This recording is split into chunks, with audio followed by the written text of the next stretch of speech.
Hi, Shakti here. Welcome to my fourth part of my five-part series, Pitfalls of Modern Day Meditation and How to Bridge the Gap. In this part, I share my experience and knowledge to give you a understanding of the full potential, full scope of meditation. I use a couple of analogies. You cannot explain or describe these sort of personal experiences using language. Especially, you can't describe using any scientific language because science is very, very limited. Even though I am a physicist, I can tell science is very limited to describe this kind of inner transformation. You can only explain through examples, and no one example describes the complete, full picture. Okay.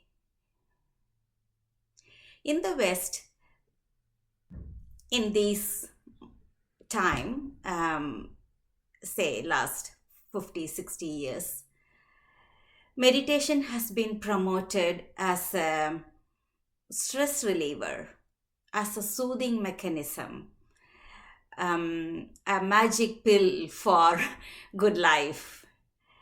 That's the pitch the self-help industry makes to sell the different meditation products. I have been describing about how this is very short-sighted, and the concept or the process or the technique, it's neither of that, none of that. Anyway, let's call it as a process of meditation is the seventh step of an eight-step process, which in ancient yogic tradition called Ashtanga Yoga, Patanjali's Ashtanga Yoga. This is the seventh step. I described the first five steps in my previous transmission, and here I give you the full scope of meditation, what it is capable of, what it is. It's not the right way of explaining what's its full potential, what it can do to you as an individual. Okay, let's see you as a persona, the individual, the personality, standing in front of a fire. You get the heat, you feel warm, and you feel good. That's the simplest example to say, yes, this is the first step of meditation. Meditation makes you feel good. It relaxes the body and the mind, and it does relieve the stress and anxiety. There is no doubt about it, but that's not all what it does. That's what my point is. You are using the heat of the fire to make yourself comfortable. That's step one. In the second step, imagine yourself having two sticks. You rub each stick against the other to create fire. So you create the fire. You use one of the sticks to kindle the fire and to make the fire grow. You create the fire, you manage the fire, you regulate the fire. This is very similar to the analogy I explained in my previous video. Consider yourself as a three-part system. The inner part is your operational system, which has all your genetic DNA codes, your belief systems, your conditionings, your triggers, your trauma, and all your knowledge and experience and ideas and everything. And then this physical body made of flesh, blood, and bone. This physical body, using the five senses, gets input from the external world, processes, and then delivers the output. But there is something inside you which is aware of these two. You know your triggers. You know your belief system. You know your trauma. The who is the one who knows all those things. You are seeing. You are able to touch and feel and smell and taste. You know the senses. So who is aware of the sensory inputs? This is what people in all over the world in different culture use different languages. People call it as a self with small s, the persona, and the self with the capital S, the inner self, the higher self, self with the capital S. So that self with the capital S, inner self or the higher self, is aware of your internal landscape and is also aware of what is coming into the system through your senses and how your body reacts or responds to the external world. So this is very similar to my second analogy. You, the awareness, who is aware of your internal triggers, internal landscape, and who is aware of your input and output to the world. You control your input and the output. You manage your internal operational system. That's the second example. You create the fire. You manage the fire. You regulate the fire. You have total control of the fire. So you are not only taking the heat from the fire to comfort yourself, you are able to manage and regulate and control the fire. So that is the second level, what meditation can do. It creates the awareness, the self with the capital S, becoming the stronger forefront operator of the system called the human body. The capital S, self with capital S, knows your internal landscape, knows your trauma, knows your triggers, and regulates your inner being, and as well as regulates your environment. That is the second level, what meditation is capable of doing. It makes the awareness stronger. It makes the awareness as the controller of this body-mind system. That's when people have emotional brilliance.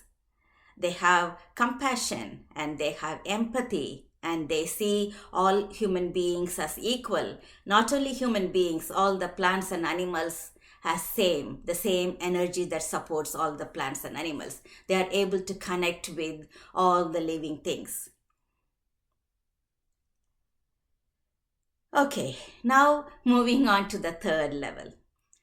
This is something 100% of personal experience. There are lots of scriptures in Indian Vedic tradition describing this state, and there are lots of mystics in other tradition also have been talking about it over several centuries. No science can measure it, no science can describe it. Science doesn't have a language for it. This is what I'm talking about. The third step, the transcendence stage. You, the persona who created the fire, which made the inner self, higher self, as the driver of the vehicle called the human body. So the stick that's used to kindle the fire at one stage is thrown into the fire because the fire is raging. So the stick is thrown into the fire. At this stage, the person, the persona, and the fire become one. There is no separation between the meditator, the meditation, and the awareness, the inner self, higher self, all become one. That's the transcendent state. The tool disappears. The meditator, the process, and the fuel all become one. This is where what I express as a transformation of coordinate system. This is my physics background speaking here. What happens?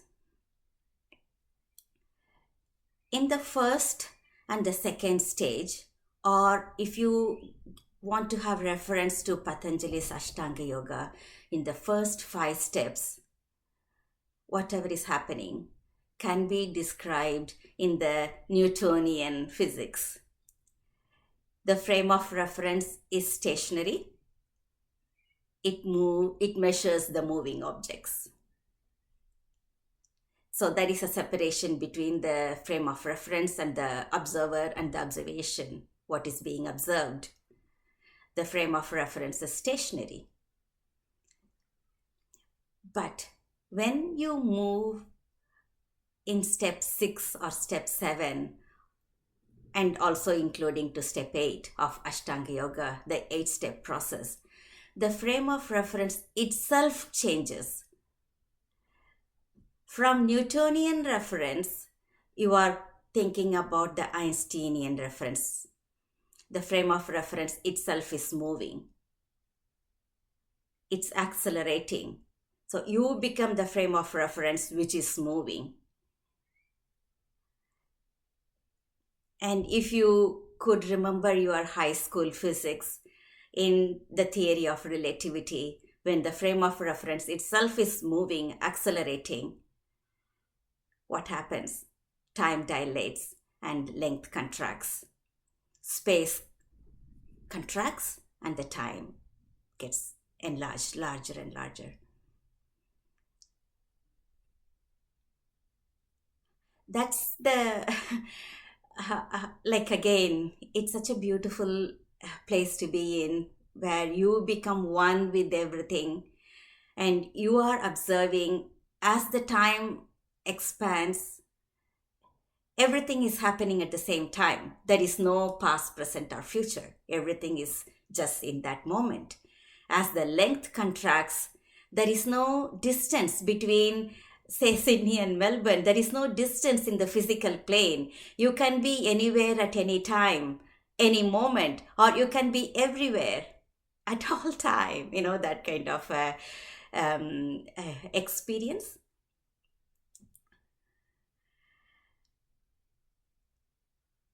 So what I'm saying is, this is the full potential of meditation. Meditation takes you to the level where the frame of reference itself can be changed. You being the stationary frame of reference to you becoming the moving, accelerating frame of reference. As the length contracts and time dilates, these kind of experiences are, I want to say, very common in India. I don't know, but it's common in my life experience. My childhood teacher, to my knowledge, to my memory, has been reported seeing in 3 or 4 different places at the same time.